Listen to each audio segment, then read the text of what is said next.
네, 안녕하세요. 2월 13일 두 남자쇼 시작하겠습니다. 이학년입니다. 반갑습니다. 예, 안녕하십니까. 이승원입니다. 시장이 오늘 네. 닷새 엿새 만에 조금 코스피가 좀 쉬고 있어요. 계속해서 올랐잖아요. 며칠. 네네. 네. 뭐 계속해서 쉬고 뭐 올라오다가 좀 쉬었는데 그래도 뭐 시장에 대한 조정폭 크지 않고 진짜 말 그대로 쉬어간다라는 그런 분위기를 좀 연출하는 것 같습니다. 근데 이런 것도 사실 있지 않을까요? 이승원 대표. 주시장이 계속 올라가면은요. 네. 약간 숨고르기다. 그러다가 숨고르기다. 예. 조금만 이틀 빠지면 조정, 한 이틀 가격 조정 있나 보다 하다가요. 네. 사흘 지나면 기간 조정을 간다. 네. 그러다가 닷새 지나면 조정 본격화. 예, 예. 열흘 되면 침체 우려감 지속. 뭐 이런 거 아니에요? 뭐 소프트 패치 나오고요. 네, 형님 얘기대로 조정 조금 더 나오면은 이제 우리 자매 방송이죠. 낙한 종목에서도 말씀하셨죠. 외국이건 한국이건 똑같이 시장 좀 조정 나오면 개떼같이 나와갖고 조정 나온다라고 얘기하신다고 표현하셨는데 그만큼 시장의 시세에 의해서 뭐 시황에 대한 쪽들이 좀 많이 달라지고 있다. 그러나 이제 지금 계속해서 이 두 남자 쇼에서 말씀을 드렸습니다만은 지금 시장에서 지표를 갖고 논하는 것보다도 네. 외국인이 사느냐 안 사느냐 이것이 핵심 포인트인데 외국인에 대한 연속적인 매수가 확인되기 전까지는 시장의 본격적인 반등으로 보긴 좀 어렵지 않나 이런 생각을 합니다. 살짝 뭐 나중에도 말할 기회가 있을지 모르겠지만은요.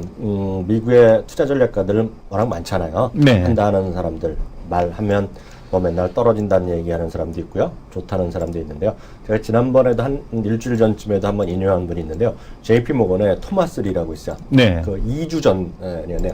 지난주 수요일 날 우리 전지현 예. 어저께가 아니라요. 지난주에 우리 전지현 이코노미스트가 얘기했을 때 제가 인용했던 사람이 JP 모건의 토마스 리라고 있습니다. 미국에서도 아주 대표적인 강세론자예요. 그래서 제가 이 사람이 한국계인가 중국계인가 막 찾아봤는데 딱 안 나와요. 제가 웬만하면 네네. 찾아내는데 안 나오는데 이 친구는 여하튼 JP 모건이라는 곳에 나이는 40살 정도로 된 거로 제가 찾아봤는데요. 그 시장에 대해서 최고의 강세론자입니다. 네. 이 친구예요. 그래서 오늘도 또 한번 나왔는데요. 포인트는 이겁니다. 오해하지 마세요. 미국 얘기를 하는 겁니다. 미국 얘기 그 양반이 하는 거가 엄청난 유동성이 지금 있다. 돈이 풀려나간 돈이 여전히 지금 창구에 있다는 것이죠. 그렇기 때문에 시장은 작년에 30% 정도 올랐잖아요. 많이 올랐는데 네. 작년에도 4월과 5월 때까지는 올라간 것도 있고 떨어진 것도 있었다는 거예요. 그렇지만 예. 결국 쭉 올라가는데요. 지금은 역사상 가장 긴 강세장에 지금 쉬어가는 인닝과 인닝, 야구로 보면 중간 인닝 있잖아요. 쉬어가는 인닝 네. 거기 있을 것이다. 그래서 올해도 10% 더블 디지트니까 10% 이상이란 말입니다. 정확히 영어로 표현하면요. 앞으로 수년 내내 더블 디지트씩 간다는 거예요. 그런데 모르죠.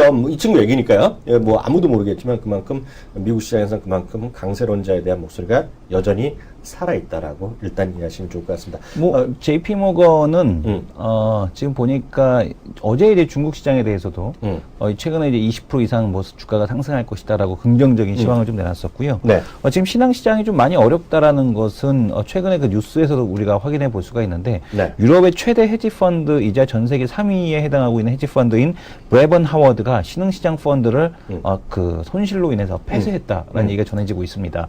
그만큼 이제 신흥 시장에 대한 주가 변동성이 상당히 크게 나타났고 그 변동성을 감당하지 못한 헤지 펀드가 이제 그 말 그대로 오링 난 거죠. 그러니까 그 펀드에 대한 쪽을 폐쇄하는 이제 그런 상황까지 벌어졌는데 그만큼 자금에 대한 유입도 상당히 제한적이다라는 측면도 있겠고요. 하지만 뭐 지금 계속해서 부정적인 내용도 전해드렸습니다만은 긍정적인 내용들도 있습니다. 근데 이제 긍정적인 내용에 대한 쪽은 우리가 해외 이슈 시간대 한번 살펴보도록 하겠습니다. 그러니까 오늘 그래도 시장은 지금 얼추 이제 보합권에 움직이고 있는데요. 네. 특징적인 주식 몇 가지만 같이 좀 살펴보겠는데요. 이승원 대표 보기 오늘 가장 특징적인 종목군은 뭐예요? 오늘 가장 하나씩만 얘기해보자. 예, 오늘 가장 특징적인 종목군은 뭐 지금 게임주가 되지 않나라고 생각이 됩니다. 지금 오늘 게임주 중에서 NC소프트가 뭐 가장 특징적인 모습으로 보여주고 있는데 오늘 컨퍼런스 콜에서 오늘 그 3분기 지금 보게 되면은 올해 이제 영업이익률이 30%대로 다시 복귀한다라는 얘기를 하고 있고요. 그리고 또한 올해 영업이익에 대한 규모가 8천억에서 지금 9천억에 대한 규모를 지금 지금 NC소프트가 예상을 하고 있습니다.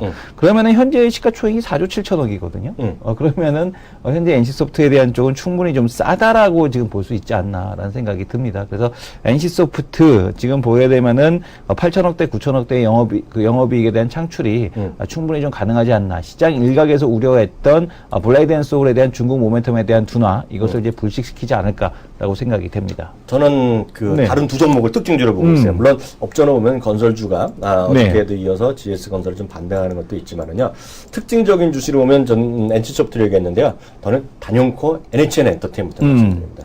왜냐하면 저희 이런 얘기하면 또 자랑질인데 자랑질이 아니라 제가 어저께 그저께 머니터리 방송 아침에 어떤 분들 MTN에 아침에 제가 나오는 걸 안다고 말씀하셨는데요. 대단한 걸 아셨네요. 네네. 그죠? 근데 제가 NHN 엔터테인먼트를 이제 했으면 좋겠다 이런 특징줄 하나 잠깐 말씀 소개해드리는 시간이 제가 한 7시 50분 방송할 때 한 코너가 있는데요. 저는 이랬어요. 엄청나게 낙폭과대다. 그리고 뭐 이게 다 네이버한테 좋은 거 다 뺏겼잖아요. 쉽게 얘기하면. 예. 근데 NHN 엔터테인먼트가 많이 뺏겼는데 의외의 전 포인트를 보고 있어요. 뭐냐면 무슨 디즈니 주무주무 게임인가? 저는 솔직히 그거 잘 모르고요. 그것 때문에 이제 기폭제가 됐는데 저는 그것 때문에 그런 것이 아니라 여전히 8만 원대, 7만 원대까지 떨어졌잖아요. 이것도 하락도 그 보통의 하락이 아닙니다. 2단 하락이라고 드러나 보셨어요, 이 대표? 한번 빠졌다가 훅 반등하려다가 훅 또 빠졌어요. 이게 2단으로 훅 빠져갖고 7만 원대 갔는데요. 이게 의외로요. 아직까지도 증권사의 목표 주가가 14만 원 수준을 가고 있어요. 이게 보면 이 친구들이 일을 안 했는지 아니면 정말 그렇게 생각하는지 모르겠지만 제가 말씀드린 건 평균입니다. 평균. 키움증권에서도 기업 개요 쳐보면 목표 주가 스냅샷에서 목표 주가 치는 분 있죠. 네네. 그거 아마 여기 아실 텐데요. 거기에 나와 있는 거면 14만 원이 나와 있어요. 저는 너무 싸다. 너무 차이가 많다라는 기본적으로 생각을 했어요.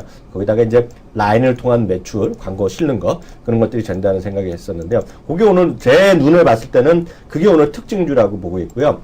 또 하나는요. 우리 이 대표가 싫어할 만한 주식을 하는 어떤 거죠?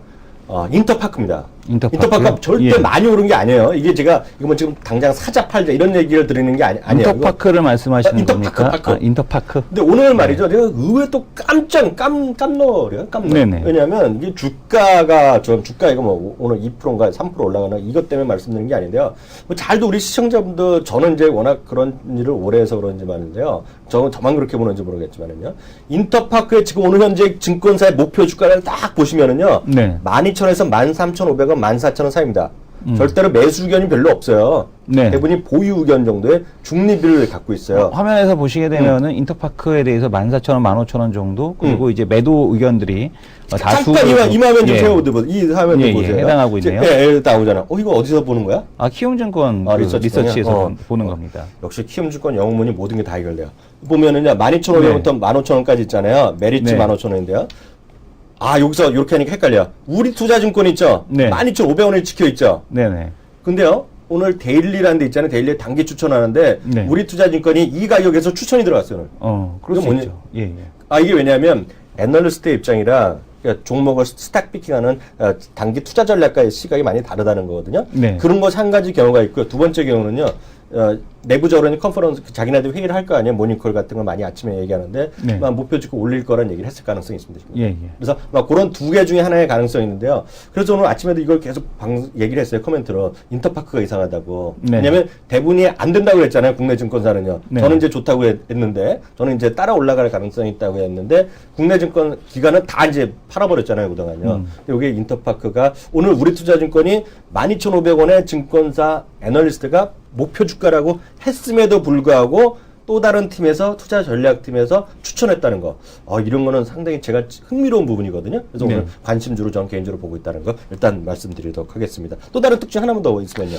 저는 뭐 인터파크에 대해서는 여전히 저번에도 한번 댓글을 통해서 우리가 확인하지 않았습니까? 인터파크의 추가적인 모멘텀에 대한 쪽이 좀 부재한 것이 아쉽다라는 말씀을 드리고 싶고요. 특히 이제 면세점 모멘텀에 대한 쪽이 면세점이 탈락한 거로 나타났죠. 그래서 이제 면세점 사업 시장에서 탈락했기 때문에 그것으로 보고서 이제 긍정적으로 좀 봤었는데 그런 시각에 대해서는 좀 걷어서 오히려 좀 기관들 리포트에 좀 더 동조하는 그런 의견을 제시해 드리고 싶고 인터파크 INT 같은 경우도 좀 실적을 너무 많이 좀 선반영한 측면이 있어서 여기서 좀 횡보하지 않겠느냐라는 측면 말씀을 드리겠습니다. 레포트 바라보기 코너 넘어가서 레포트도 확인하고 다시 시장으로 다시 돌아오도록 하겠습니다.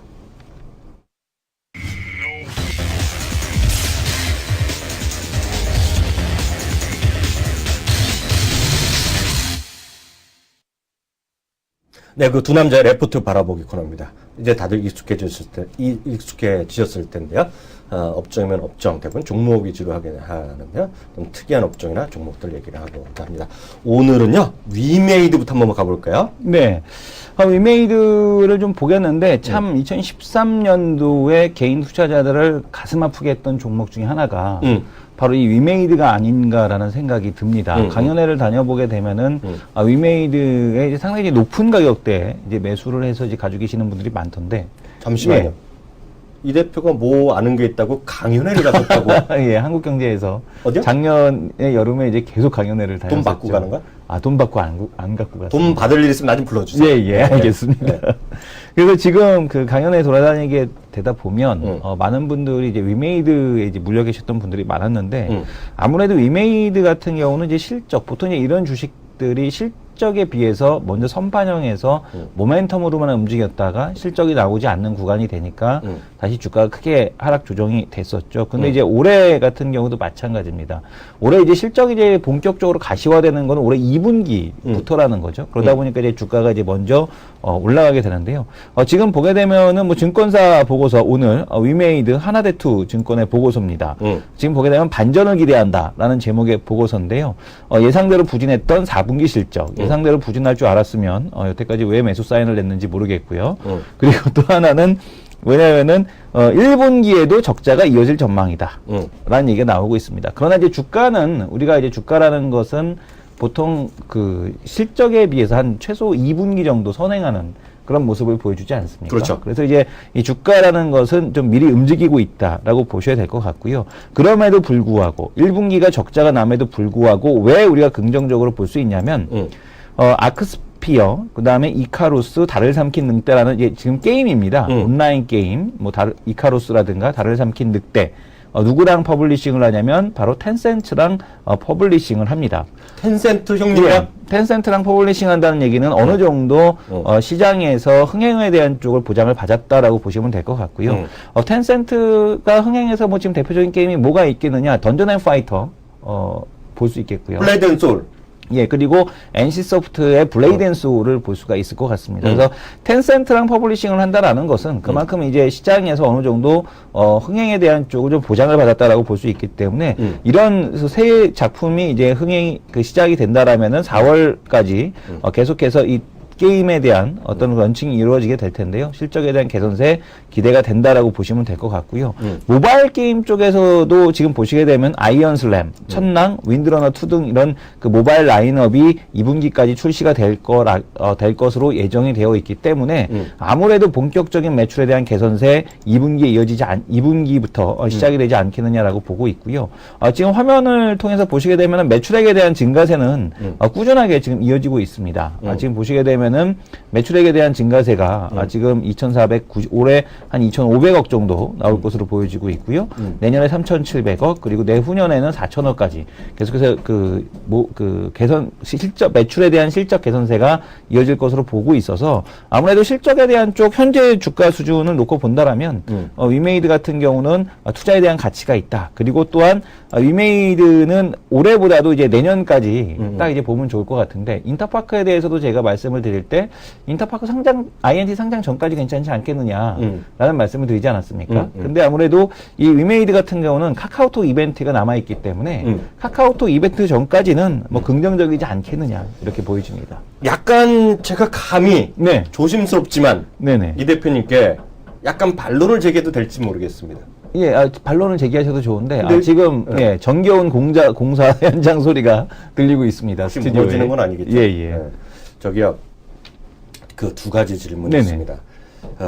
텐센트 얘기를 하셨잖아요. 텐센트하고 그 위메이드가 갖고 있는 카카오톡 지분 5.7%를 얘기하셨는데요. 사실 그러면 그 상장 이슈가 있을 때까지는 관심을 기울이자 그랬잖아요. 내년 상반기까지 했잖아요. 내년 상반기 예정인데 그럼 내년 상반기까지 계속 관심을 가져야 되는지가 또 첫 번째 질문이고요. 예, 맞습니다. 예, 그렇고요. 끊지 마시고요. 작년에 네. 사실 보면 저도 얼핏 들었고 얘기했는데 네. 작년에도 그 얘기했는데 주가는 거의 40% 깨졌었잖아요. 네. 올해는 그럴 염려가 없었지. 일단은 미리 좀 선반영이 됐다라고 보고 있고 첫 번째는 주가에 대한 조정에 대한 얘기 앞에서도 말씀을 드렸죠. 그러니까 모멘텀으로 모바일 게임들 다 같이 움직일 때 움직였는데 위메이드가 가장 먼저 움직였던 이유 자체는 그만큼 매출액이 예약이 되어 있는 그 게임들이 많이 있기 때문에 그렇습니다. 라인업이 많기 때문에 그렇고요.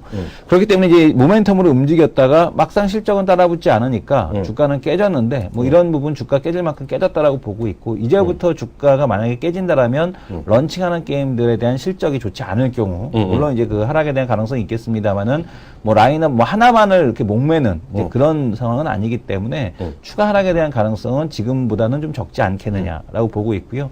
또 하나는 카카오톡 모멘텀에 대한 쪽은 여전히 뭐 기대해도 좋지 않을까. 카카오톡이 뭐 오늘 최근에 뭐 카톡증권 뭐 오늘 뉴스로 전해진 건 뭐 카톡증권에 대한 얘기가 나오는데 다양한 그 사업에 대한 그 사업에 대한 쪽을 영위하고 있기 때문에 네. 카톡에 대한 지분 가치가 상장 전까지 계속 상승할 것으로 보고 있습니다. 네, 여튼 그러면 그 위메이드를 네. 그런 게임 중에서 탑피오를 일단 모바일 쪽에서 보신 것 같고요. 저는 약간 다르지만 저는 뭐 분위기가 좀 비슷하면서 저는 괜히 NHN 엔터테인먼트 요즘 정이 예. 가더라 정도. 네. 뭐 자세한 거는 제가 이 친구 이 대표만큼 모릅니다. 그리고 특히 모바일 게임 쪽은 우리 대세 공대생 이수원님께서 모바일 게임을 또 만들던 분이잖아요. 아니 네. 그냥 게임이었나? 그냥 게임이었고요. 제가 다음 주에 우리 위원님께서 출장 가셨을 때 현업에 종사하시는 분을 모셔서 어느 거? 대표님 모바일 쪽? 예, 모바일 게임을 만드시는 대표님을 모셔서 지금 현업에 대한 상황, 아, 그래요? 게임 업체에 대한 상황에 대해서 한번 살펴보도록 하겠습니다. 예, 오늘 그럼 저는요 넘어가고요. CJ 헬로비전 한번. CJ 헬로비전. 예. 네. CJ 헬로비전 037560 되겠습니다. 037560. 저도 좀 봤습니다. 저는 요즘 통 별로 안 봤었는데요. 저도 같이 보겠습니다. 그 037560의 CJ 헬로비전을 제가 이 키움증권에서 와서 방송한 거는 두 번째인 것 같아요. 네. 그래서 주가 좀 떨어졌네요. 보니까요. 그 1월 달 대비 1월이랑 비슷한데요. 이 1월 말에 4일 동안 훅 올라간 게 2350원까지 갔다가요. 조금 다시 약간 좀 대밀려 있어서 아마 1월 초에 아마 제가 CJ 헬로비전은 뭐 특징주 얘기할 때 잠깐 얘기한 것 같은데 그 가격에 와 있는데요. CJ 헬로비전의 포인트를 한 세 가지 정도 여기 나온 거 말씀드리겠습니다. 그 한 첫 번째 위에 쭉 가보시면은요. 첫 번째 단락에 중간 정도 보면은요. SO라고 있지 않습니까? SO요. 네. 그 SO라는 지역별로 있는 케이블 TV 회사가 송출 회사가 되어 있는데요. 거기에 따른 이제 그 규제 완화가 있었어요. 그래서 방송 시법이 개정이 되면서요. 국내 유료 방송 플랫폼 시장에 또 지각 변동이 있다라고 이해하셔야 되겠는데 그게 뭐냐면 어렵게 나왔는데 쉽게 얘기하면 보다 더 적극적으로 인수합병한다. 네. SO들 하면서 지금 예를 들어서 현대 계열이 있고요. 또 하나가 이제 여기 계열이 있잖아요. CJ 계열이 있는데 CJ 쪽의 가입자가 계속 이제 늘어나고 있다. 그런 것이 하나 좀 보셔야 될 것 같고요. 두 번째는요. 밑에 쭉 내려보시면 시장 지배력을 확보한다. 뭐 이런 거 다 하는 것이고 그래서 거기에 쭉 세 정도 내리면요. 가입자의 경쟁 완화 속에 ARPU라는 거 많이 나오잖아요. 아르프죠. 아르프라고 예. 있는 ARP인데 이게 뭐냐면 쉽게 얘기해서 객단가입니다. 객단가. 우리 이거가 이동통신 얘기할 때 많이 보잖아요. LT 얘기할 때 보면 객단가 늘어난다. 네, 호갱이 증가하고 있다 이런 얘기죠. 호갱. 이거 갑자기 또 이런 얘기를 안 되는데요. 우리 핸드폰이나 스마트폰 사실 분이요. 네. 막 사시기 전에요. 하나만 스마트폰에 깔고 가세요. 앱을. 호갱닷컴. 아니요. 거기는 호갱닷컴은 인터넷에 온라인에서 찾아보는 거 여기 보면 우리 호갱님이라는 게 있어요. 호갱님, 우리 네, 호갱님. 네. 그러면 그 호갱을 하는 그 친구들 있잖아요. 그 네. 친구들이 제시하는 가격 있잖아요. 네. 다 받아였다 써세요. 네, 네. 그럼 당신의 호갱 지수가 나오고 얼마를 더 호갱 당하고 있다가 나오니까요. 네, 그게 네. 보면 좋으니까 갑자기 당겨 나왔고 이런 네, 얘기 네. 못 나거든. 여기 또 뭐라 그러시는 분 있어요. 쓸데없는 소리 한다고. 예, 그래서 그 얘기 좀 하시면 되는데 그래서 왜 얘기가 나냐면 그래서 객단가가 좀 올라가고 있다라고 하는데 왜 객단가 올라가냐면 디지털 있죠, 디지털. 예. 디지털의 비중이 늘어나고 있다. 디지털 비중이. 그 예전에 케이블만 있잖아요. 예. 그래서 아날로그 위주였는데 디지털 위주가 늘어나면서 객단가가 늘어난다. 그거가 이제 여기서 말하는 객단가가 올라간다는 것이고요. 두 번째가 VOD 있죠, VOD. 네. VOD라는 건 이제 거기 하면 영화면 영화, 뭐 드라마면 드라마, 지나간 드라마, 해외 영화, 해외 미드, 뭐 이것저것 애니메이션 요즘 많이들 선택해서 보잖아요. 네. 그거 매출이 늘어나고 있다는 건데요. 요거는요, 그 다음 페이지로 보시면 나옵니다. 다음 페이지 넘어가겠습니다. 그림이 딱 나옵니다. 그림이. 그림 단편이 넘어가면요. 바로 오른쪽 그림입니다. 이걸 좀 확대해 주시면 좋겠는데요. 이게 바로요. 분기별 VOD 매출 추이입니다. 이게 쭉 올라가고 있잖아요. 분기별로요. 이게 2012년 1분기부터 차곡차곡 올라가고 있어요. 그래서 매년 전년 동기 대비 지금 한 20% 이상씩 늘어나고 있죠. 선생님, 그게 이 그래프입니다. 이 화면이고요. 말이 나온 김에 왼쪽으로 바로 가겠습니다. 이건 그 글로 안 들어가고 요거 보시면 되겠는데, 여기 보면요. 제가 말씀드렸던 게 그 기억하시겠지만 MVNO 말씀드렸잖아요. 네. 알뜰폰이 이 진한 왼쪽 그 막대가 아래쪽 빨간색. 네, 그거 예. 좀 진한 거 좀 표시 좀 해주세요. 분홍색이죠, 네. 분홍색. 네, 좀 분홍색. 요 큰 거, 적자가 아래쪽으로 크게 빠가 컸던 거. 예. 그게 바로 알뜰폰입니다. 알뜰폰. 예? 알뜰폰이 적자가 많았었다는 거예요. 그래서 알뜰폰이 2~30억씩 막 적자가 많이 났다는 거거든요. 200억씩 막 이렇게 났었는데, 그게 작년 4분기 되면 적자폭이 훅 줄어들잖아요. 그게 뭐냐면, 알뜰폰 가입자가 늘어난 거예요. 그 중에 한 명이 저잖아요. 그렇죠. 네. 예. 그 저하고 그때 얘기했죠. 우리 이규찬 기자 금요일날마다 나오잖아요. 네. 이규찬 기자 와이프도 그거 했다고. 이게 보면 웬만한 사람들을 쓰는 걸 전 절반 가격 내잖아요. 네. 예를 들어서 뭐 4호 요금제면 뭐 21,000원, 그리고 5, 6 요금제면 28,000원. 딱 그냥 절반만 딱 내는 거. 위원님께, 예. 왜요? 아닙니다. 딴소리 하려고 그랬습니다. 그래서 그런 것들 때문에 많은 가입자가 늘어나고 있다. 그래서 이제 손익이 이제 맞춰주고 있다는 건데, 네. 바로 두 개의 포인트가 실내이제 헬로비전의 포인트다고 일단 생각하시면 될 것 같고요. 말이 나온 김에 저 개인적인 의견을 약간 덧붙이면, 여기 나온 건 아닌데요. 약간 덧붙이면, 저는 작년 한 해 동안에요. 작년 한 해 동안 주가가 약간, 물론 나쁜 짓도 했지만은요. 그 대주주의 오너 때문에 주가가 희생을 본 기업들이 몇 개 있는데요. 그 중에 대표적인 것이 CJ그룹이라고 있어요. CJ그룹. 네. 아직까지 이제 완전 해결 안 됐잖아요. 네. 지금도 그 병보석인가 뭐 이렇게 그 상태인지 어떻게 네네. 됐는지 모르겠는데요. 이렇게 많이 빠졌다는 거를 좀 갖고 있어요. 저 개인적으로는. 거기다가 이제 CJ그룹 하니까 또 저기가 또 형제들 간에 그거 있었잖아요. 네네. 그래서 이게 문제가 있었는데 그것도 지난번에 그 항소심이 끝났고요. 2심이 끝났고요. 얘기했던 뭐 아직 재판 문제는 해결이 안 됐는데 그래서 많이 빠졌다 상대적으로. 그리고 작년에 기억하신 분은 아시겠지만 혹시 종편이나 이런 예전 TV 이렇게 보시면은요. 네. CJ가 알게 모르게 많이 당했어요. 이번 정부 들어서 방송 시스템에 가면서요. 그게 뭐냐면 대표적인 거 있죠. 그 야밤에 하는 거 있죠. 토요일날 야밤에 하는 거예요? 썰전? 아니요. SNL. SNL? 네, SNL. 아니, 예. 봐요, 안 봐요? 안 봅니다. 안 봐요? 안 보면 말이 안 되는데. SNL 보면 뒷부분에 뉴스 몇지 막 하던 거 있잖아요. 네. 그것도 지금 잘 안 하죠. 네. 그리고 그 여자 유명한 그 앵커 있잖아요. 앵커 출신 네네. 얘기하던 거. 그것도 지금 훅 끝났잖아요. 이게 유사 뭐 보도 같이 돼갖고 이제 압력받아서 끝났잖아요. 그래서 눈치 확 보고 있거든요. CJ그룹이요. 그러면서 주가는 어차피 훅 떨어졌어요. 지금요. 그래서 저는 이런 CJ그룹이 요즘 최근에 올라간 것은 제 봤을 때는 비정상의 정상화라고 보고 있어요. 저 개인적으로 보면. 그래서 갑자기 뜬금없이 CJ ENM 한번 봐주세요. 네. CJ ENM. 지금 차트 한번 봐야죠. 예. 제가 뭐 주가를 판단하려고 제가 차트를 가니까 오해하지 마시고요. 제가 보는 CJ ENM의 흐름은 여기 봐시면, 네. 거기 딱 보시면, 아까 이 화면 보시면 될 것 같아요. 네네. 저기서 있죠. 완전 훅 떨어진 거 있죠. 네. 가운데서 훅 떨어졌던 그거. 예. 거기서부터 개파락한 거 있잖아요. 요거 개파락했던 그 다음에 개파락. 예, 요 부분. 그때가 이제 저거 뭐, 게임 회사, 게임한 분 뭐 없앤다 뭐 이런 거 나왔을 때, 거라고 네네. 했을 때가. 네. 그래서 그 갭 정도 메꾸는 거면 당연히. 그래서 거기까지 가는 것은 일단 정상하다. 여기까지 가는 게. 저는 얼마 혼자 안 그렇게, 남았네요. 저는 혼자 그렇게 생각하고 있어요. 뭐 네네. 근거가 있냐 그러면 근거는 없죠. 예. 근데 저는 하여튼 CJ그룹은 작년에 그룹의 그 회장 오너가 여러 차례 왔다 갔다 하면서 큰 집도 들락날락하고 병원도 수술받고 그러면서 CJ그룹이 아니에요. 몸을 사렸는데 지금 회복하고 있다. 이 정도를 좀 간단하게 보고 있다. 이렇게까지 일단 말씀드리고 싶네요.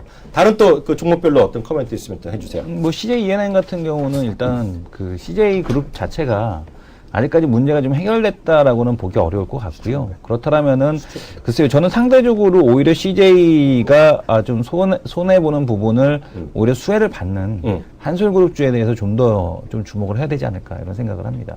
뜬금없이 한솔그룹. 예, 왜냐하면 한솔그룹 같은 경우는 뭐 CJ 대한통운에서 물량 빼서 한솔 CNS 있지 않습니까? 또 이런 쪽으로 또 밀어주고 또 CJ로 갔던 물량들이 지금 보게 되면 한솔로 또 이렇게 넘어가는 그런 모습들을 보여주고 있어서 아무래도 그런 이슈에서 놓고 본다라면 좀 한솔이 유리하지 않을까 이렇게 생각합니다. 네, 여기까지 해서요. 그 두 남자 레포터 바라보기 코너 가겠고요. 바로 베스트 전문가 코너로 넘어갑니다.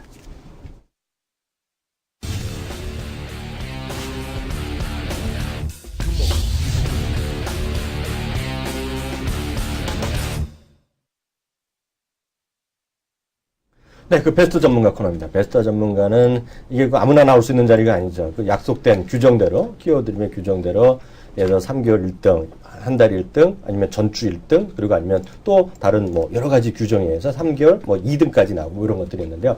3개월 1등을 했기 때문에 엊그저께 나와갖고 네. 저는 뭐 다음 주 정도 나오나 안 나올 예, 줄 알았는데 오늘 또 나오셨어요. 아유, 이게 워낙 그러면은- 1등이기 때문에 이렇게 또 회사 측에서 배려하시는 것 같습니다. 예, 예. 김기수 전문가 모셨습니다. 안녕하세요. 안녕하십니까. 근데 너무 자주 나오시는 거 아니에요? 아, 그래서 오늘 예. 방송 나오는지도 몰랐습니다. 그래서 이것도 지금 네. 그 윤호정 전문가라고 여러분들 아실 텐데 네, 네. 빌려 입고 나왔습니다. 예, 워낙 그 이렇게 이 정도 되시면 약간 신비감이 좀 필요한 시기 아니겠어요? 아, 그런 거보다는 저는 뭐 이 한 가지 방향에 대해서 이야기를 하면 그 방향이 아주 특별한 경우가 네. 아니면 그 연속적인 거거든요. 그렇지. 근데 뭐 출연을 어제도 나오고 그저께도 나오고 또 이틀 동안 공개 방송. 이번 주는 제가 우리 회원님들한테 죄송해요. 이렇게 자리를 비우면. 오늘은 그러면요. 우리가 또 약하잖아요. 회원님 얘기하면 또 마음이 약해지는 경우도 있고 그게 있으니까 오늘 짧게 진행하겠습니다. 오늘은 그동안 종목 위주로 많이 관심이 있으니까요. 제가 오늘 궁금한 걸 몇 개 좀 물어보겠습니다. 시장 자체가 말이에요. 저는 걱정이 외국인이 이렇게 안 사는데 말이에요. 시장이 물론 몇몇 종목 가는 건 있겠지만 시장 자체가 힘이 살아있나 어떻게 보세요? 이제 죽었다 일어나고 있죠. 그래요? 네. 그러니까 한마디로 이야기하면 제가 이제 그 작년 연말부터 계속해서 1사분기만 여러분들이 잘 생존하시면 나아질 수 있다라는 이야기를 많이 했습니다. 네. 그러니까 그 부분이 지금 이제 1사분기의 정점이 저는 지나갔다라고 보고 있고 이 만기를 통해서 이제 시세 흐름이 조금 더 여러분들에게는 잠시만요. 거기 정점이라는 건 고점이 아니라 바닥의 정점. 바닥의 정점. 헷갈려갖고요. 예. 그 이제 어제 제가 이제 우리 이 채널K 시청분들한테도 이야기했죠. 1885포인트가 외바닥이긴 하지만 진바닥일 가능성이 저는 90%가 넘어갔다, 이제. 그러면서 이제 한번 우리가 곰곰이 생각해 볼 필요가 있는 게 간단하게 이야기를 하면 1사분기 1, 2월 달에 얼마나 많은 악재들이 나왔습니까? 그죠? 그러니까 대외적으로는 테이퍼링 이슈. 그죠? 그래서 외국인들의 유동성의 회수.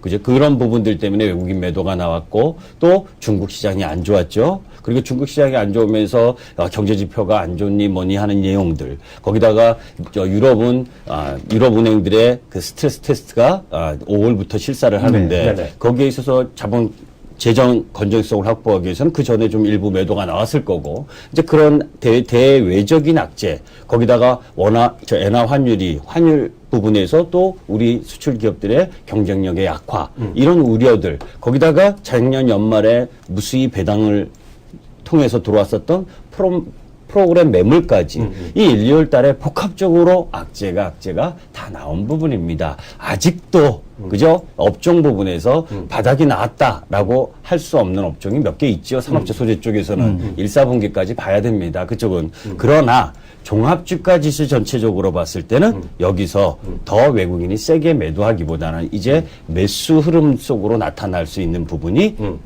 가까워져 오고 있다라고 하는 것이 개인적인 판단이고, 그러면서 왜 바닥의 정점이 지났냐고 하냐면 항상 주가는 가장 어려웠을 때 더 떨어지지 않으면 바닥이 오는 거죠. 우리가 그렇지. 매매를 해봐서. 거기에 변화를 일으키는 때 타이밍은 네. 실적 발표. 그죠?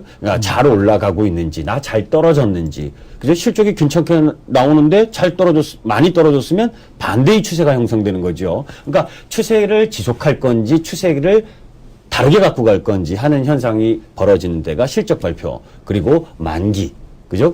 그리고 분기, 이렇게 보고 있는데, 이제 만기 쪽에 포지션을 갖고 왔었던 오늘 부분 정도만 잘 소화하면 이제 점진적으로 우상향할 수 있다. 그래서 그동안 제가 여러분들에게 누누이 작년 연말부터 산업재 소재 하지 마셔라, 무진무한히 말씀을 했거든요. 근데 이제는 반등을 좀 기다리면서, 그러니까 그런 업종이 또 저점을 깨면 암만 좋은 종목도 더 못 올라갑니다.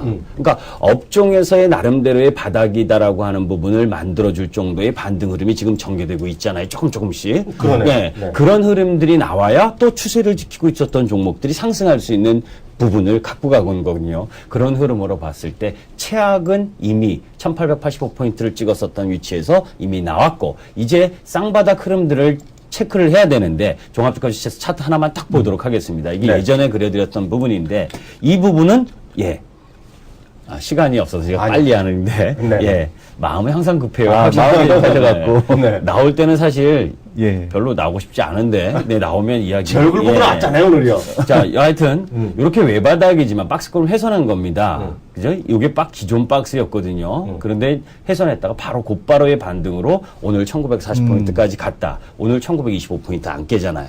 그죠? 그리고 1925포인트에서 지지될 가능성이 높다. 그러면 선물 옵션 하는 사람은 당일, 오늘 중요한 위치지만 주식하는 사람은 뭡니까? 그죠? 여기가 바닥이 나오고 여기서 더 떨어지지 않는다라는 걸 시장이 확신시켜준다면 이제는 여러분들이 얼마만큼 시간을 많이 기다리는 종목에 들어가 있느냐 아니면 빠른 종목에 들어가 있느냐의 차이이지 조금씩 나아질 수 있다는 기대감을 좀 가지셔도 된다. 제가 아까 그 전문가님 말씀드린 예. 것 중에 궁금한 게 훅 하나 생겼어요. 저는 이제 산업재를 작년 말에 하지 말아라. 예. 예, 하지 말라 얘기하시고 지금 보면 저점을 훼손하는지 아닌지 그런 얘기를 했다는 건데요. 이제 시청자분들 입장에서 저는 제가 한 90% 알아듣는 것 같은데요. 예. 제가 딱 종목으로 물어보면 시청자분도 더 쉽게 이해하실 것 같아요. 롯데케미칼 한번 죄송합니다. OCI 한번 봐주실래요? 제가 이제 그걸 보기 전에 하나 여러분들 힌트죠, 이게.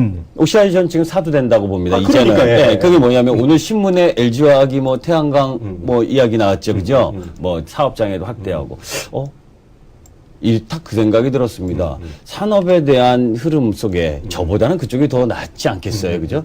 태양광 쪽에 대한 그러니까 아주 안 좋았던 순간들이 다 일정 정도 지나가면서 이제 나오는데 그렇다면 그 속에서 아무 태양광이나 저는 바람직하지는 않고 그런 쪽에서 그러면 구조조정에서 승자가 될 수 있는 재무 상태 그리고 그 속에서 더 이상 악화될 수 없는 흐름을 갖고 간다면 OCI가 타격이 있구나. 단기 매매로. 그죠? 그러니까 옛날에 고점까지 가는 건 뭐 하늘의 별 따기다라고 보는데 그런 쪽에서도 저점이 나오고 있고 조금 전에 말씀하셨다고 했었던 롯데케미칼 부분도 저점이 이미 나왔습니다. 그죠? 그 조선업종도 나왔고 여러분들 건설주에도 뭐 그 삼성물산의 뭐 하청업체 때문에 문제가 있어서 어제 떨어졌던 거지 전체적인 부분에 있어 건설업종도 바닥이 나왔고 아직 못 나온 게 사실 포스코 이쪽 현대제철이나 고려아연 이런 비철금속 쪽은 괜찮은데 포스코 때문에 지금 그 철강 업종이 좀 그거 하지만 대부분의 업종이 바닥권을 조금씩 만들어놨다라는 부분이라면 바닥 만들어주면 조금 올라옵니다. 그러니까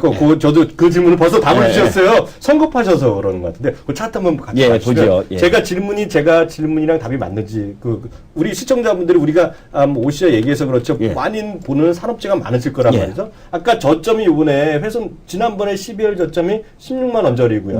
이번에 저점이 뭐 18만 원머니까 그게 저점이 깨지지 않았다 이런 거가 중요하다 이렇게 말씀하신 거로 제가 이해되나요? 예, 그렇습니다. 이제 이렇게 보시면 돼요. 종합주가지수의 저점이 나왔었던 날이 최근 저점이 며칠입니까? 2월 4일 화요일입니다. 네네. 그죠? 2월 4일에 주가 라인이 다 약세를 보였죠. 그죠? 그런데 2월 4일에 주가를 약세를 보일 때 이전 저점을 깨지 않았던 종목들의 반등이 센 겁니다. 이게 딱 그런 거네. 그래서 여러분들 2월 4일 날 종합주가 지수가 저점이 나왔을 때 그 위에서 저점을 만들었었던 대표적인 추세 유지 종목들이 네이버나 SK 하이닉스 이쪽이 이제 가장 강력한 추세 라인의 종목들이고 그다음에 이제 중간에 있었던 종목들 그죠?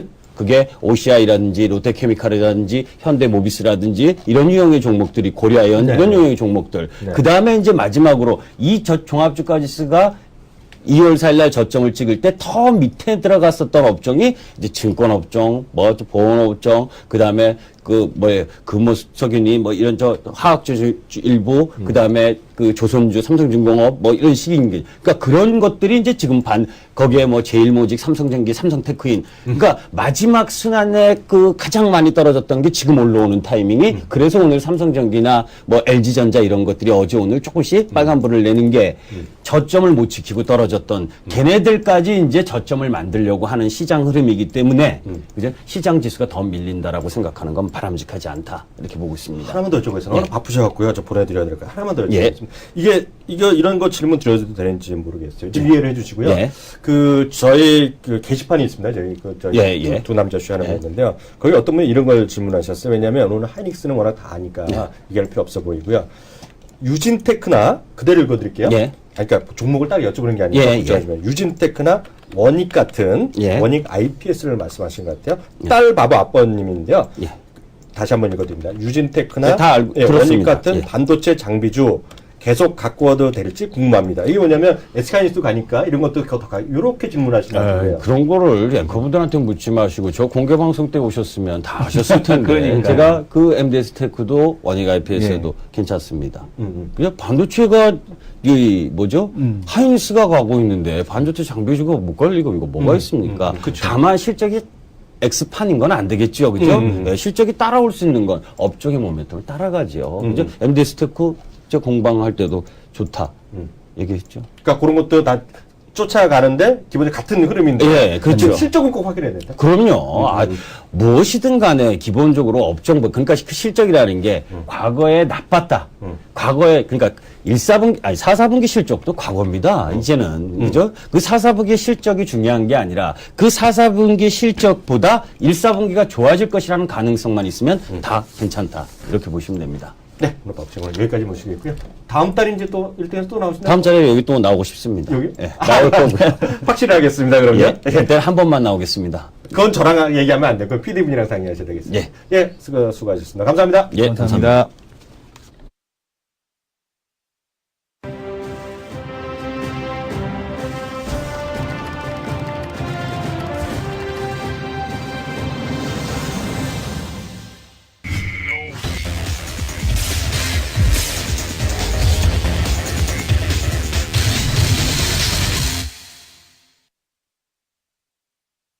네, 바로 그 토크 배틀 떠납니다. 토크 배틀 시간입니다.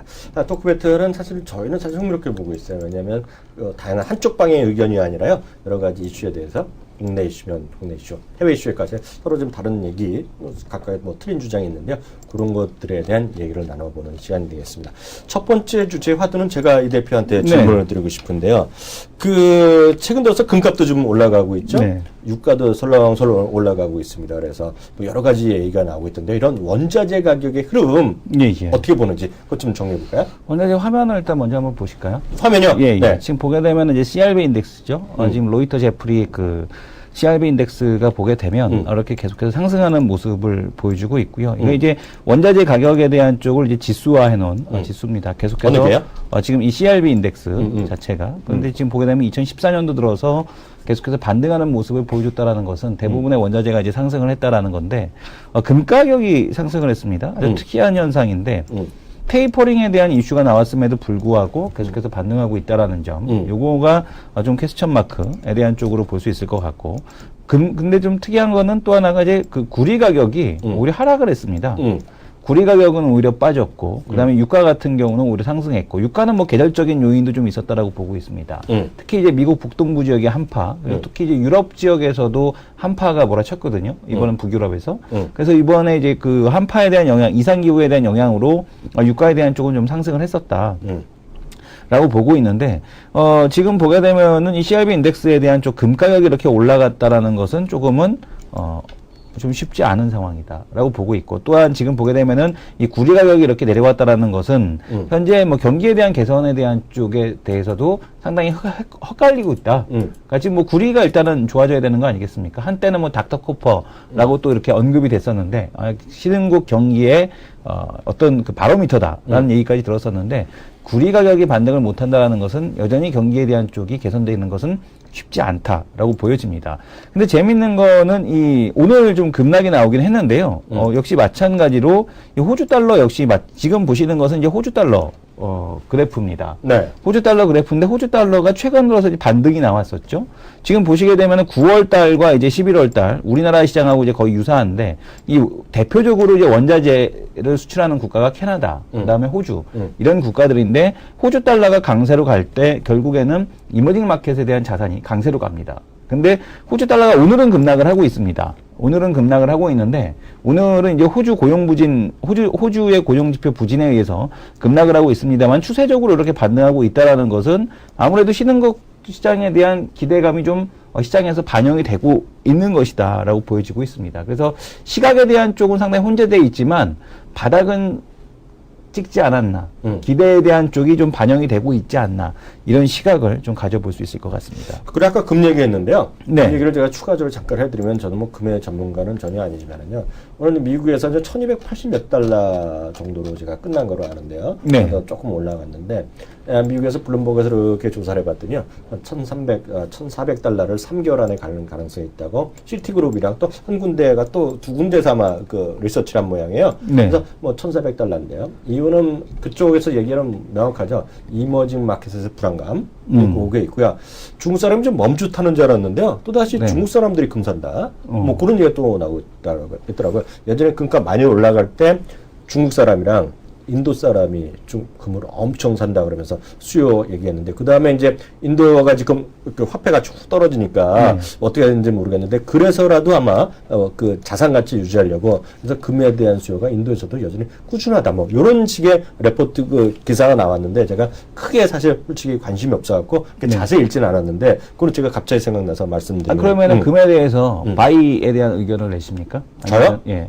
전 솔직히 별로 의견이 없어요. 의견이 없어요. 다만 장기적으로 이제 이거 개인적인 얘기입니다만 금이 올라간다 떨어진다 떠나서 저는 예전에 여기 일할 때부터 그랬는데요.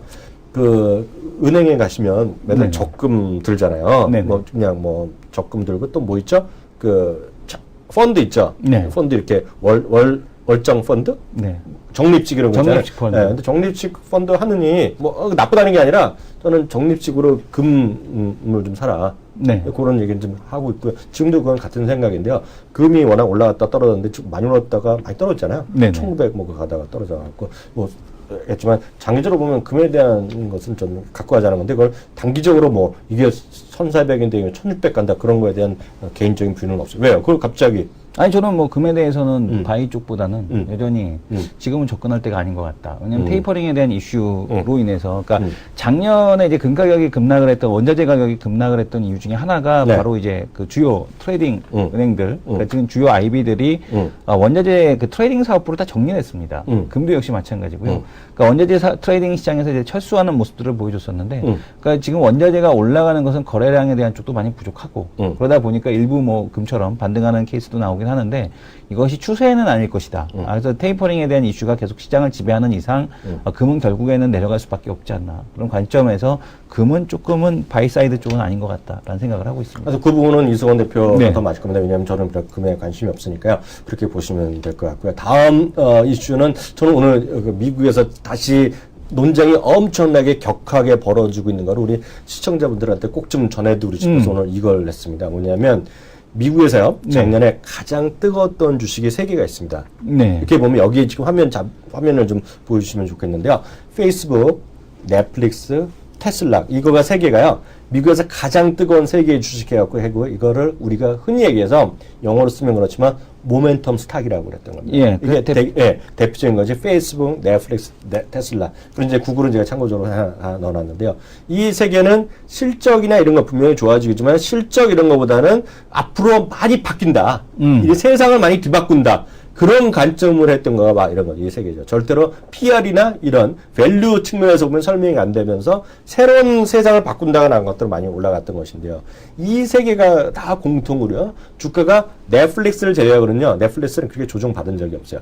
페이스북과 테슬라가 훅 또 단기적으로 작년 10월, 11월 거치면서 훅 조정 보였잖아요. 여기 좀 표시를 박스로 한번 그 부분 한번 쳐주시면 고맙겠는데요. 10월, 11월부터 10월부터 한 12월 정도까지 10월 말까지. 이게 지금 위로 지금 보고 계시는 검은색이 이제 네. 페이스북이 있고요. 네네. 그 다음에 지금 보시게 되면은 테슬라 같은 경우는 작년 10월부터 네네. 그래서 이제 200달러 멈춰까지 12월 갔다가 달까지 조정이 있었고 30% 빠진 거. 예, 그다음에 그 최근에 한번 조정이 있었죠. 넷플릭스 같은 경우는 실적에 대한 둔화 우려 때문에 연초에 좀 잠깐 조정을 받았었습니다.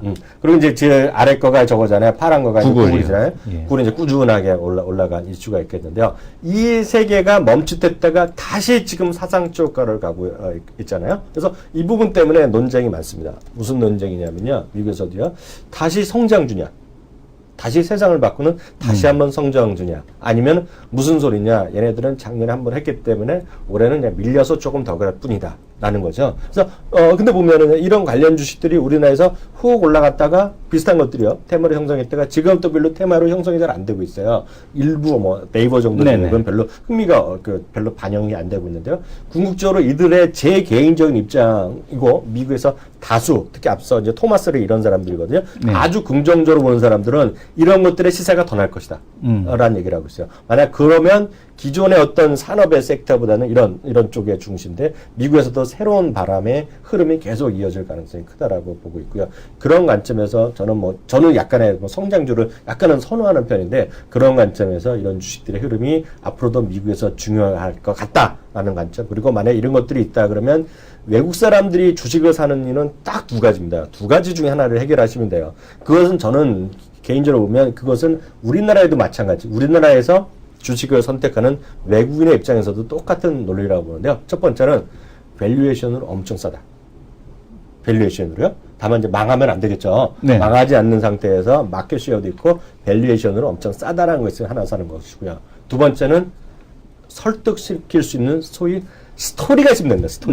스토리가 중요한 건데요. 스토리가 있느냐 없느냐인데, 이들의 입장은 스토리가 있다는 것에 미국 사람들이 얘기하고 있는데, 우리나라에서도 어떻게 될지는 아무도 모르죠. 오늘 제가 화두로 던진다는 입장에서 말씀드렸어요. 이성훈 대표는 이런 주식 계속 만약 지금 투자한다면 살 것 같아, 안 살 것 같아요? 저는 지금은 안 살 것 같습니다. 지금 안 사죠. 네. 이게 보면 극명한 차이예요. 저라면 지금 산다 그러면 이 내 주식 다 살 거거든요. 저라면은 그런 차이가 있다는 거죠. 주식을 바라보는 분들도 많은 분들의 어떤 주식이 맞을 건 아무도 없잖아요. 네네. 그렇지만 시장에 따라서 이렇게 저평가된 주식을 사느냐, 아니면은 좀 비싸더라. 이 여기 나오는 건 절대 저평가 아니거든요. 네, 이게 맞습니다. 지금도 아니지만 1년 전도 아니었어요. 1년 반 전도 저평가한 상태가 없습니다. 이들 주식은요. 항상 비쌌던 주식. 물론 다만 구글은 좀 다릅니다. 구글은요. 네. 구글은 돈을 잘 버는 회사인데요. 나머지 세 개는 완전히 그렇게 이게 설명이 안 되는 회사인데요. 그렇게 한번 이해하시면 좋을 것 같습니다.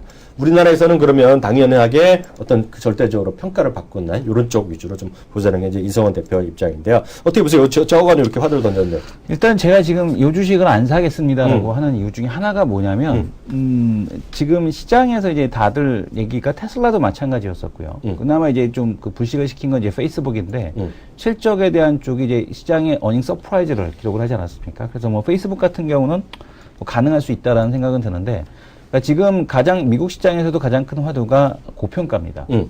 그죠? 그러니까 특히 이런 주식 같은 경우도 뭐 테슬라 같은 경우가 대표적으로 고평가 논란이 상당했던 이제 그런 주식 중에 하나인데, 이런 주식들이 주식이 이제 이런 상황에서 만약에 내려가기 시작을 하게 되면, 이 앞에서도 조정을 보셨습니다만은 내려갈 때 막 40%씩 막 이렇게 내려가거든요. 빠지죠. 예, 30% 40%씩 빠지기 때문에 지금 상황에서는 좀 쉽지 않다라는 말씀을 드리는 거고요.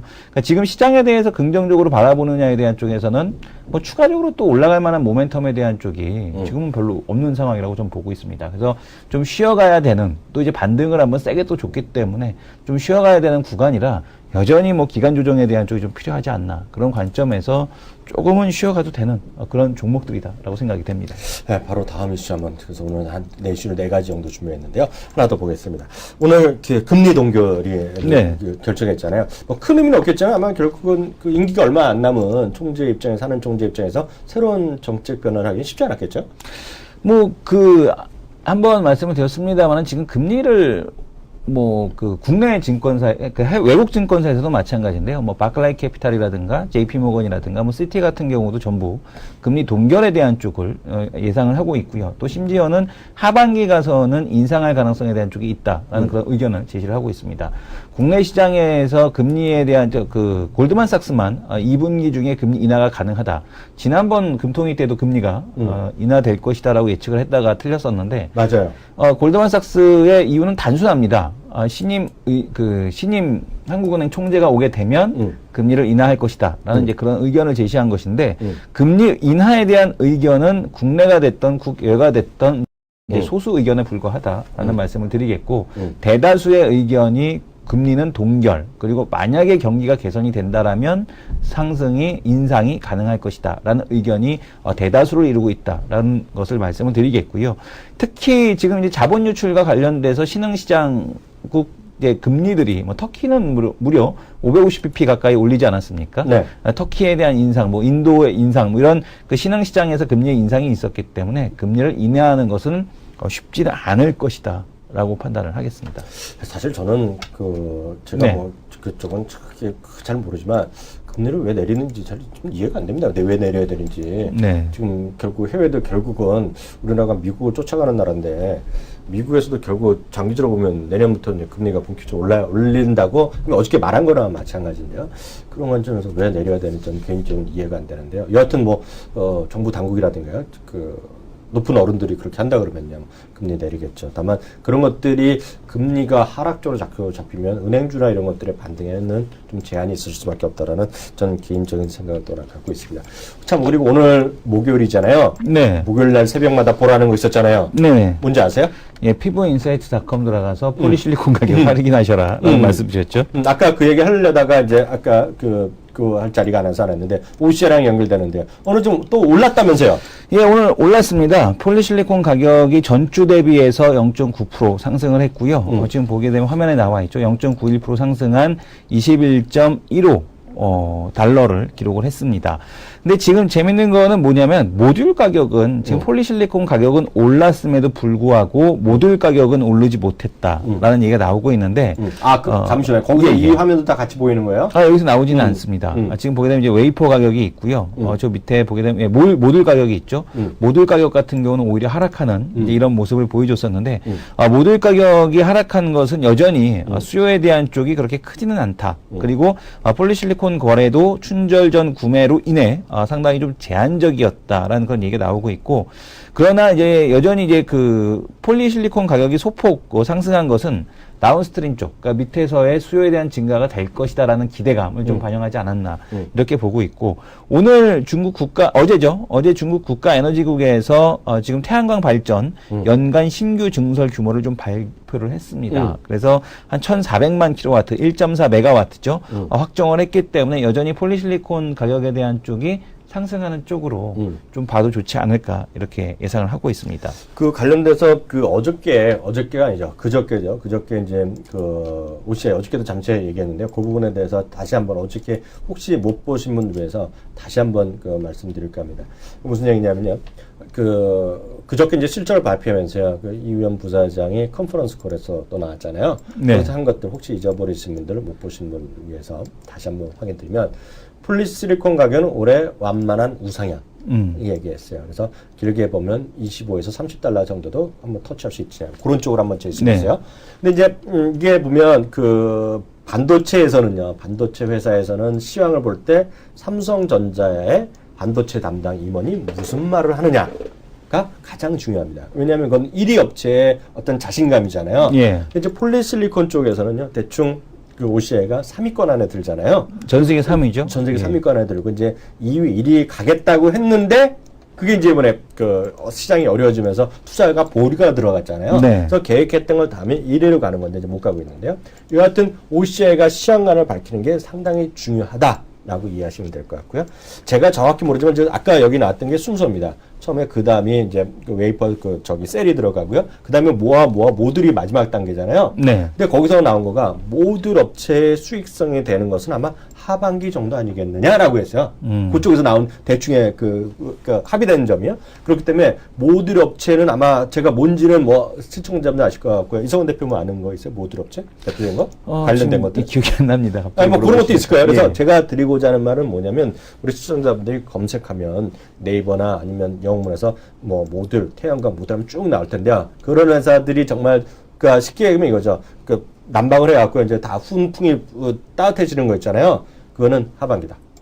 하반기다라고 보셔야 될 것 같고요. 또 하나는 어저께도 말씀드렸는데 중요하기 때문에 다시 한번 말씀드리면 OCI 입장에서 보면 이제 조금만 더 좋아지면 당연히 또 딴 애들이 들어올 거 아니에요. 네. 이성훈 대표 여러 번 얘기했고 아마 다른 전문가들도 말씀하셨을 겁니다. 뭐냐면 기본적으로 많이 좋아지면 또 좀 쉬었던 애들이 나도 만들자, 너도 만들자 들어올 거 아니에요. 네네. 그러면 싸우는 게 뭐예요? 원가 경쟁력이잖아요. 네. 그래서 원가를 10달러로 낮추기 위해서 이번에 새로운 투자를 또 하겠다. 그게 그 얘기다. 네, 그래서 어제였죠.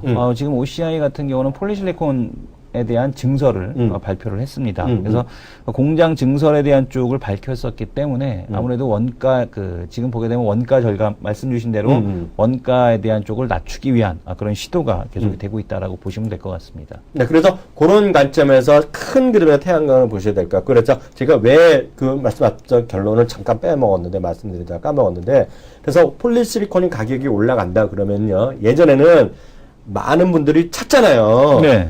태양광 관련주 쫙 하면 한 10개 정도 나오지 않습니까? 대한민국에서도. 그러면 그게 다 좋아진다고 다 주식을 사는 경향이 있는데, 어저께 컨퍼런스콜에서 나온 결론은 그 다 좋아지는 것은 하반기 가야지 걔네들도 좋아진다. 수치가 좀 전에 보여드린 거 앞서 모듈 가격이 아직 마이너스잖아요. 네네. 제가 절대 가격은 잘 기억이 못하지만 내려간 것은 그런 것들의 지금 전체적인 시황에 대한 판단이다. 이렇게 이해하시면 되겠다는 것을 말씀드립니다. 그렇기 때문에 결론 삼아 다시 한번 정리해드리면 폴리시클은 좋아진다 그러면 딴 거 보지 마시고 일단 OCI 중심을 보는 것이 맞다. 그 얘기를 하려는 거예요, 제가. 네. 네. 뭐 다른 의견 있으세요? 다른 의견 없습니다. 저도 동의합니다. 정말 동의하는 네, 거예요? 동의합니다. 그리고 특징 좀 마지막으로 한 개만 더 봤으면 좋겠는데요. 앞서요, 그 네네. 게임 회사들 얘기 좀 했었는데요. 네. 저는 오늘 또 하나 궁금한 게 뭐냐면요. 앞서도 어저께도 얘기했던 것들이 있는데, 롯데케미칼이 어저께 훅 오르다가 오늘 다시 약간 주저앉잖아요. 네. 롯데케미칼에 대해서 혹시 의견 있으세요?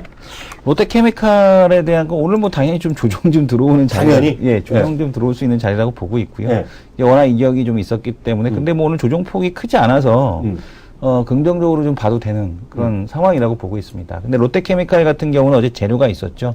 어제 재료 같은 경우는 미국하고 이제 합작사에 대한 얘기가 있었는데 에탄올 베이스에 대한 공장을 미국에다 이제 건립을 하겠다라고 해서 지금 그렇게 된다라면은 시장에서 이제 이슈를 작용을 했던 그 나프타 베이스냐 에탄올 베이스냐 그거에 따라서 단가가 다르고 만약에 그렇게 되면은 에탄올 베이스 나프타 베이스 쪽은 좀 불리하지 않겠느냐.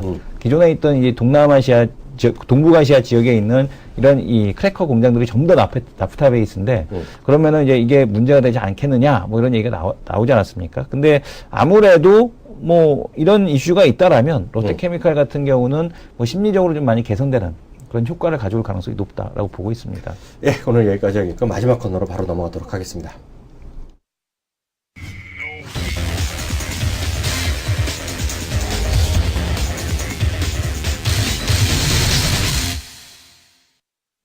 네, 두 남자 해로 코너입니다. 어저께까지 해서 또, 어저께는 제가 간발의 차이로 좀 진 것 같던데, 맞아요? 네, 좋습니다. 4대4가 됐는데요. 바로 네. 한번 가보겠습니다.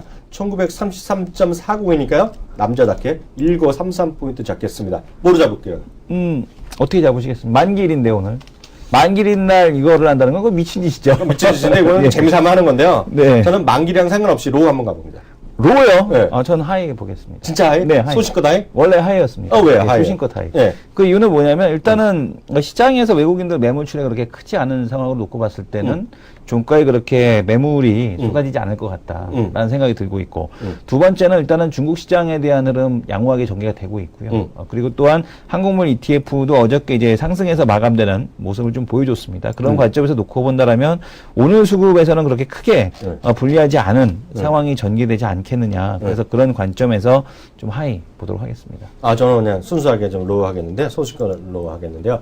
저는 아직도, 뭐 외국 거를 하도 많이 해봐서 그런지, 이머징 마켓에 대해서 분위기가 썩 좋지 않습니다. 네. 그래서 저는 아직도 왜 롯데케미칼 했냐면, 시장이 정말 좋아지면, 전 롯데케미칼이 그 재료가, 왜 전 슬쩍 물어봤냐면, 전 뭐 기회가 있으면 더 말씀드리겠지만, 저 롯데케미칼 그 재료가 상당히 좋은 거라고 좀 보고 있거든요. 네, 그래서 맞습니다. 하루짜리는 아닐 거라고 보고 있어요. 물론, 당연하죠. 물론 예. 장기적이라서 저는 오늘 좀 오를 줄 알았어요. 네. 근데 오늘 상당히 좀 약해서 약간 좀 실망스러운 감이 있어서 오늘은 롯데케미칼 보고 약간 로우를 한번 잡아왔다 이렇게 말씀드리고 싶습니다. 오늘 4대4니까요. 오늘 또 내일 어떻게 될지 내일 또 와서 좀 판단하시면 될 것 같습니다.